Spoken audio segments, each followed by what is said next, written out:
if I told you the best performing marketing strategies right now are the exact ones most experts would warn you to not even try? You've been told to follow the rules, play it safe, stick with what's proven. But here's the twist. Some of the weirdest, most backwards sounding marketing tactics out there are quietly crushing everything else. And yes, there's data to back it up. I've tested these strategies across thousands of campaigns, generating millions in revenue for brands like Google, Amazon, and Meta.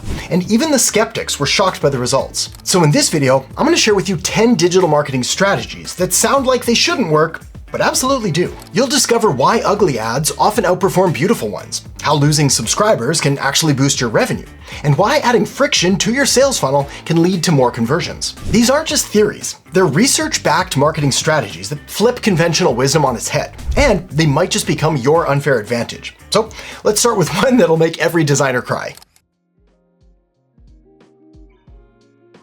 You'd assume the more polished an ad is, the better it performs, right? Turns out, the opposite might be true. In fact, some of the highest converting ads on the internet look like they were made in 2004 on MS Paint by someone's uncle, who just discovered Comic Sans. No branding, no sleek visuals, just raw, ugly, attention-breaking design. So, why does this work? Because ugly breaks the pattern. Our brains are wired to ignore what looks polished and expected. But when something feels off, like a weird image, or clunky text, or bad lighting, it triggers curiosity. It makes you stop scrolling. And in marketing, stopping the scroll is half the battle. Pretty much every marketing agency out there has tested this over and time again, ugly or amateur-looking Facebook and Instagram ads often get significantly better click-through rates and lower cost per click. And it's not just a fluke, it's a pattern. So try this. Don't ditch your design team, just test both. Run a version of your ad that's intentionally unpolished alongside your more professional looking ones. Use a blurry product photo or toss in some awkward spacing or make it look homemade. Start small, measure results, and see what happens. You might find that ugly makes you rich. So, breaking the rules of design can boost your results, but here's a rule that's even more surprising. The people who buy from you the fastest, well, they're often the ones who become your most valuable customers. Okay, this one goes against pretty much everything we're taught about nurturing leads and building slow, long-term trust. But here's what the data says.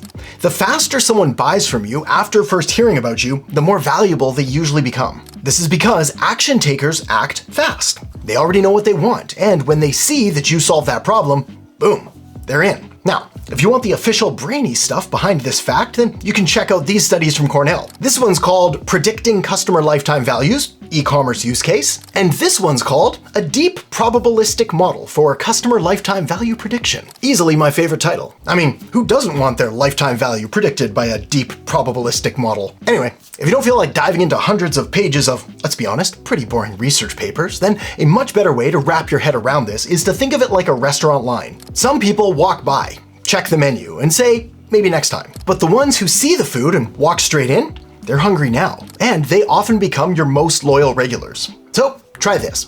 Reward speed. Offer a limited time bonus early in your funnel. Create urgency. Give fast movers a reason to act quickly. And you're going to attract more of those high lifetime value buyers who don't need convincing. So speed leads to loyalty. But what if slowing someone down, even just a little, could actually boost conversions too? Okay, I appreciate this strategy sounds totally backwards, but by adding a small, intentional obstacle in your funnel, like a quiz, a qualification step, or even just an extra click, can actually sometimes increase conversions. Why? Because effort creates ownership. It's the same reason people love their wonky IKEA furniture more than something professionally assembled. They built it, even if it took 3 hours, a mental breakdown, and a missing screw, or 2, or 20. In psychology, this is called the IKEA effect, and it describes how when people invest effort, even just a little, they place more value on the outcome. A joint study from Harvard, Yale, and Duke found that people significantly overvalue things they've put effort into, even if the result is the same. So try this. Add a micro friction point, a short quiz before your lead magnet, who is this for filter before revealing your offer. This tiny barrier makes the right people lean in, and when they do, they're far more likely to convert. So a little friction can actually pull people closer, but what if losing people, on purpose, could make you more money? Yep, that's right. Losing subscribers can boost your bottom line. This is because in email marketing, bigger isn't always better.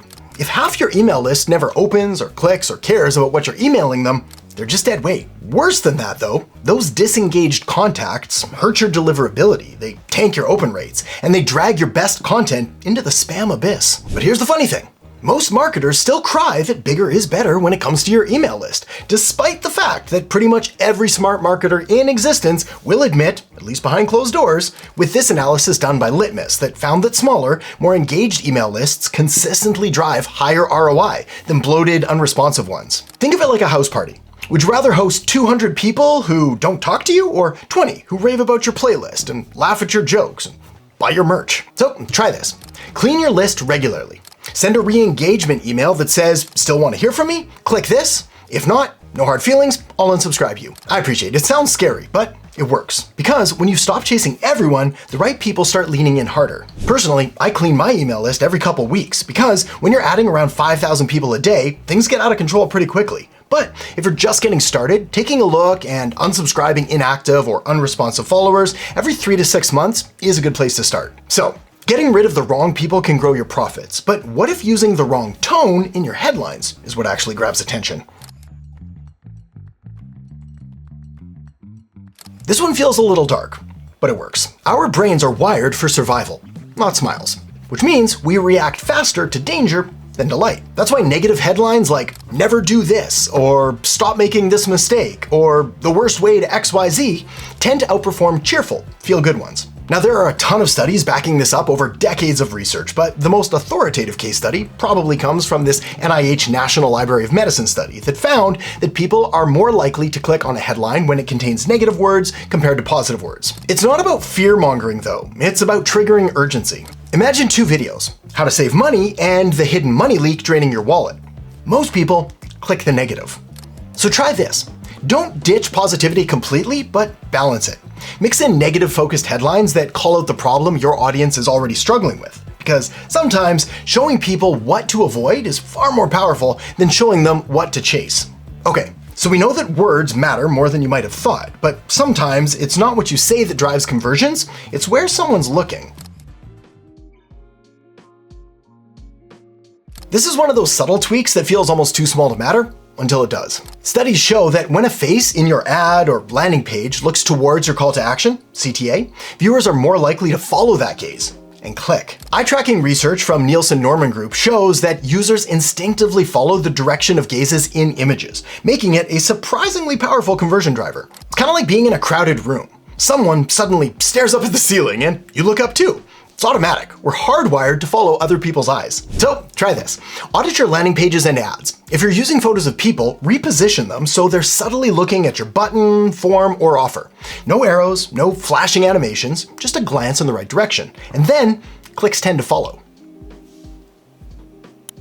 Okay, so tiny eye movements can shift behavior, but here's another small detail that plays a very big role in conversions: your price.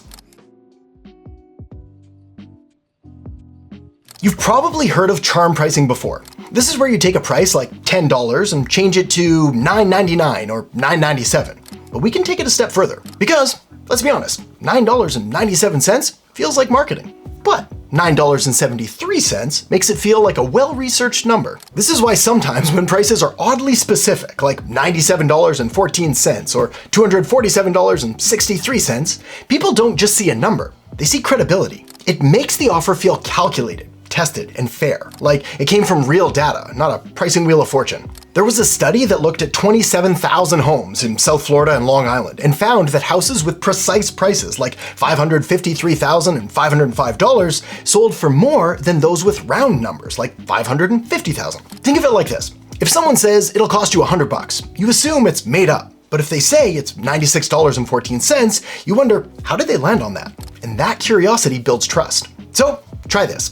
Instead of pricing your offer at a clean $99 or $200, test an oddly specific figure like $98.74 or $203.28. Doing this signals intention, and that subtle cue might just be what earns the sale. Quick side note here, of everything that I share with you today, this pricing one is the most important to split test for your unique business and offer, rather than just accepting what I'm saying at face value, as pricing psychology goes deep, like really deep. For example, sometimes perfectly round numbers like $10,000 works best, like when you're selling a luxury item like a fancy watch or a designer suit. Other times, the classic charm pricing of $9.97 works best, like when your customers are looking for a good deal or when this kind of pricing is standard across your industry. All that said, sometimes what gets people to say yes isn't logic or pricing, it's momentum. So let's unpack that next. Before you try to sell your main thing to a customer, first try asking for something small, something so easy, so frictionless, feels like a no-brainer. Because once someone says yes to anything, even clicking a button or answering a question, they're far more likely to say yes again. A study from Stanford back in the 60s showed that people are 50% more likely to agree to a larger request if they've already agreed to a small one first. This is the psychology of consistency. We like to stay in alignment with our previous actions, even if they were tiny. Think of this like pushing a heavy shopping cart. Getting it moving takes a little bit of effort, but once those wheels are rolling, it's way easier to just keep going. That first yes, well, it's the push that gets everything gliding forward. So try this. Before you present your main offer, ask for one micro action. Something like, click this button if you're curious, or do you use X? Yes or no? That's it. One click, one answer. Then slide into the main ask. You've just cracked the front door open, and that's often all it takes. So a tiny yes can set the whole funnel in motion, but here's something even more powerful than personalization, and most marketers overlook it. We've all heard that personalization is the holy grail of marketing, and yes, it matters, but it's not the top priority. Speed is. Harvard Business Review found that businesses who followed up within an hour were 7 times more likely to qualify a lead than those who waited just 24 hours, even if the faster message was less personalized. Why? Because attention fades fast.